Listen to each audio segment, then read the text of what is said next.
bonsoir, parce qu'il est déjà tard aujourd'hui. Alors, on va commencer la lettre 13, qui est la lettre qui ouvre le deuxième livre des lettres à Lucilius de Sénèque.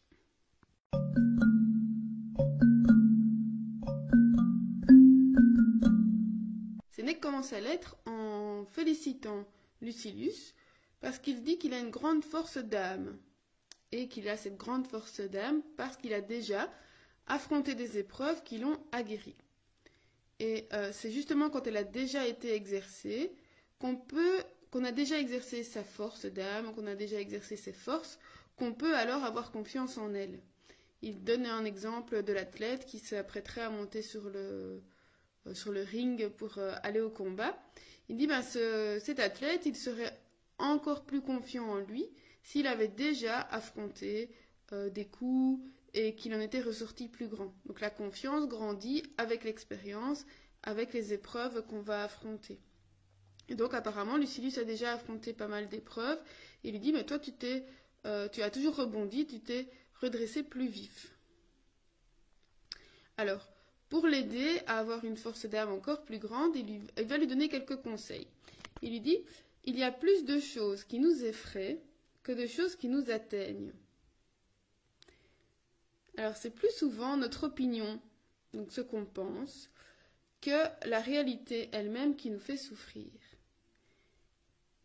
Pour les stoïciens, si on connaît un petit peu, on connaît la praemeditatio malorum, c'est-à-dire le fait de se préparer, de préméditer, de penser à l'avance au malheur. Mais ici, Sénèque, il prend un peu le pas là-dessus et il dit, écoute, on va laisser ça de côté et moi je vais te proposer autre chose qui est un peu plus doux. Et plus doux parce que les stoïciens, eux, ils devraient considérer les malheurs comme quelque chose de léger et de méprisable. Mais Sénèque, lui, il lui dit justement de ne pas être malheureux à cause de choses qui ne sont pas arrivées et qui peut-être n'arriveront jamais. Il dit il y a trois sortes de choses.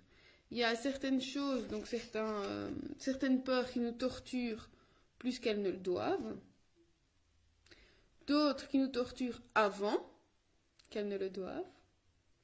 Et d'autres qui nous torturent quand elles ne le devraient pas du tout. Qu'on a peur de quelque chose qui n'a finalement aucune chance d'arriver. Et il dit que cela, en fait, ça dépend déjà aussi de chaque personne. Donc voilà, quelque chose qui, à moi, m'apparaîtrait horrible à penser, pour quelqu'un, c'est pas très grave. Et il nous promet dans la suite de nous dire si les maux, donc ce qui peut arriver de malheureux, tirent leur force d'eux-mêmes. Est-ce que c'est la même force des malheurs pour chacun, ou plutôt de notre faiblesse? Donc de la faiblesse de chacun à ce moment-là, ce qui expliquerait que chacun en a une perception différente. Alors, il faut veiller aussi à ne pas se laisser envahir par ce que les autres pensent qu'on ressent. Il faut être attentif à son propre ressenti. Alors si quelqu'un nous dit « Ah, mais tu devrais ressentir ça, oh, comme tu dois être malheureux » et qu'en fait vous ne le ressentez pas comme ça, il faut se poser la question. Est-ce que ce n'est pas sans raison que je me tourmente, que je m'afflige et que je me fais un mal de ce qui n'en est pas? Alors moi, c'est quelque chose auquel j'ai déjà beaucoup pensé et ce qui me tracasse pas mal, parce que ça arrive fréquemment que des personnes me disent « Ah, tu devrais te reposer, t'en fais trop, ah non, moi je ne saurais pas faire tout ce que tu fais », alors qu'en fait, j'ai pas l'impression d'en faire tant que ça, mais voilà. Et voilà, et c'est souvent les paroles ce que les gens me disent, comme si je manquais de temps, par exemple, qui me font du mal. Et puis après, je me dis, mais oui, en fait, ils ont peut-être raison. Et puis, après réflexion, ou après en avoir discuté, je me dis, mais non, moi, si je le ressens pas comme ça, il n'y a pas de raison que je le vive mal. Voilà. C'est ça qui est important, c'est d'avoir son propre ressenti. Les autres ne sont pas dans votre corps, dans votre tête, ne peuvent pas savoir ce que vous ressentez. Et comme tout à l'heure, c'est propre à chacun. Chacun a ses propres forces, ses propres faiblesses, et supportera l'une ou l'autre chose. Alors, Lucilius revient en demandant à Sénèque, dans sa lettre, comment savoir si les angoisses que je ressens sont vaines ou vraies. Ah oui, si je ne peux pas avoir peur, ben, comment je peux savoir si j'ai raison de m'inquiéter ou pas? Alors il dit que pour les peurs du présent, si on est libre de son corps, en bonne santé et qu'on ne subit pas de mauvais traitements, on n'a pas de raison d'avoir peur. Et en ce qui concerne l'avenir, il ne faut pas se fonder sur des soupçons, donc sur des suppositions, mais chercher la vérité. Mais parfois, nous avons tellement peur devant quelque chose que nous ne nous engageons pas vers cette chose-là et que finalement nous n'avons aucun moyen de vérifier. Donc c'est le cas par exemple si on va avoir un grand projet, on voudrait commencer quelque chose, mais on a trop peur de ce qui pourrait arriver et finalement on ne se lance pas. Donc on se donne raison d'un sens puisque si on ne commence rien, on risque de rien terminer non plus. Donc voilà. Dans ce cas-là, il faut se dire, est-ce que mes peurs sont fondées? Alors en plus, parfois, on attend quelque chose qui ne se produit jamais. On va avoir peur de quelque chose qui finalement ne va pas se produire et on se sera tracassé des heures et des heures pour quelque chose qui ne se passe pas. Et puis, il y a parfois, à l'inverse, des choses inattendues qui se produisent. Et c'est beaucoup plus courant que, voilà, si on devait s'attendre à tout ce qui se passe, à moins de connaître l'avenir, ce n'est pas possible. Et Sénèque lui dit, mais si un malheur doit arriver, il sera encore temps d'en souffrir à ce moment-là. Ça ne sert à rien de se torturer, de se flageller à l'avance. Et il faut autant se promettre les meilleures perspectives. Parce que parfois, quelque chose de malheureux devrait nous arriver, et il y a un événement inattendu qui va nous détourner de ce malheur. Alors ici, je pensais à un exemple, c'est le jour des anecdotes. J'ai un ami qui, alors je ne sais plus en quelle année, je dis que je vérifierai, puis j'ai oublié, qui devait prendre un bateau et qui traversait la Manche. Et finalement, ses parents, il était tout petit, hein, et ses parents n'ont pas pris le bateau pour l'une ou l'autre raison. Il faudra que je vérifie. Et en fait, le bateau a coulé.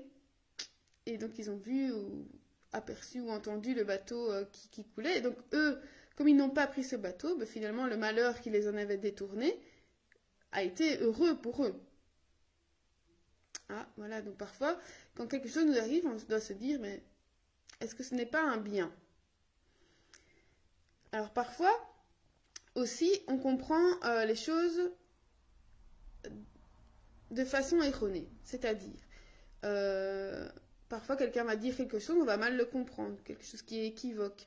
Alors, ça arrive souvent sur les réseaux sociaux ou par message, parce que, voilà, quand on a juste l'écrit, on n'a pas les gestes, le visage qui accompagne, et donc parfois, on va mal comprendre ce que la personne nous dit.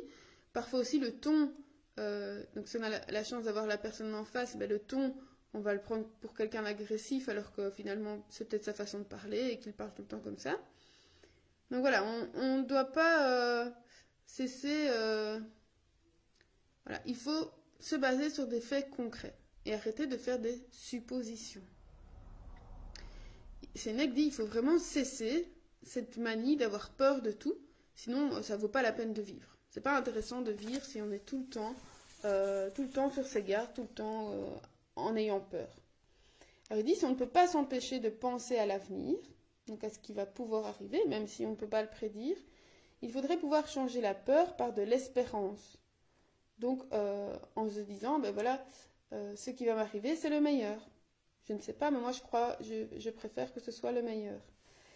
Et il lui dit, si jamais tu as peur, dis-toi, la majeure partie des mortels, alors qu'elle ne subit aucun mal et que son avenir n'a rien de certain, vit dans la fièvre et dans la débandade.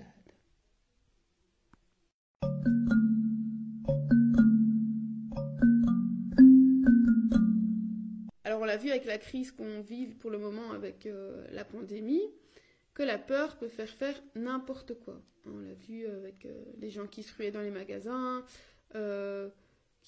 qui volaient des masques, enfin bref, on peut faire n'importe quoi, et Sénèque insiste vraiment en disant le pire c'est encore la panique. Donc une des versions de la peur, c'est la panique, parce qu'à ce moment-là, l'intelligence disparaît complètement. Et parfois même, on ne se reconnaît même pas nous-mêmes, en se disant, mais enfin, pourquoi est-ce que j'ai fait ça? Parce qu'on a été pris de panique et qu'on a fait n'importe quoi. Donc ça, on peut essayer chacun de déterminer un moment de notre vie où on a cédé à la panique et qu'on a fait quelque chose, mais on n'aurait jamais fait ça en temps normal, on va dire. Alors, il y a la phrase que j'ai choisie. C'est une phrase de Sénèque. Donc, il a cité une phrase d'Épicure, mais elle était trop longue, alors j'ai choisi une toute petite et qui, elle, me convenait bien aujourd'hui. C'est Credo quod mavis. Je crois ce que je préfère. En fait, c'est Crede quod mavis. Crois ce que tu préfères. Voilà. Quand on est, par exemple, par rapport à la mort, on peut se faire plein d'hypothèses en se disant ça va se passer comme ça, il va se passer ça, je vais souffrir en enfer, ou pas, ou je vais... Ouais. En fait, on n'en sait rien. Personne n'est jamais revenu pour nous dire comment ça se passait exactement. Donc, dans ce cas-là, est-ce qu'on ne ferait pas mieux justement de choisir ce qu'on préfère, ce qui nous permet de vivre de la façon la plus douce, la plus sereine, maintenant?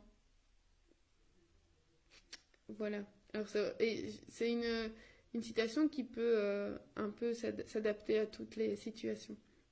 Alors, ça me faisait penser à mon petit garçon. Donc, de nouveau, ils sont assez philosophes à cet âge-là. Il a eu une période, il n'y a pas très longtemps de ça, où il avait très très peur de la mort, et donc ça l'inquiétait beaucoup parce qu'il ne savait pas ce qui se passait. C'était vraiment, voilà, qu'est-ce qui se passe après, comment est-ce qu'on peut savoir quand on va revenir sur Terre. Voilà. Il se posait plein de questions, et il était inconsolable, il pleurait, et je ne savais pas trop quoi lui répondre. Et puis à un moment, il me dit « Ah, mais j'ai trouvé !» Quand je vais aller au ciel, je vais demander à Jésus et lui va me dire, parce que lui, il connaît tout. Et donc son chagrin était terminé. Et sur le fait, je me suis dit, ben voilà, si lui, à ce moment-ci, ça lui permet de vivre ça sereinement, de vivre cette peur qui est inexplicable, et voilà, si je ne vais pas pouvoir lui apporter une réponse rationnelle suffisante, mais voilà, je peux le laisser croire ce que lui préfère. Ça ne le met pas en danger, ça le console. Et voilà, il n'y a pas de raison que je détourne de cette situation-là, de cette explication-là. On verra par la suite, ça reviendra certainement. Mais voilà, pour des peurs d'enfants ou même des peurs d'adultes, il faut parfois se faire de beaux scénarios. Là-dessus, je vous retrouve demain. J'espère moins tard qu'aujourd'hui. Et d'ici là, portez-vous bien ou à l'été.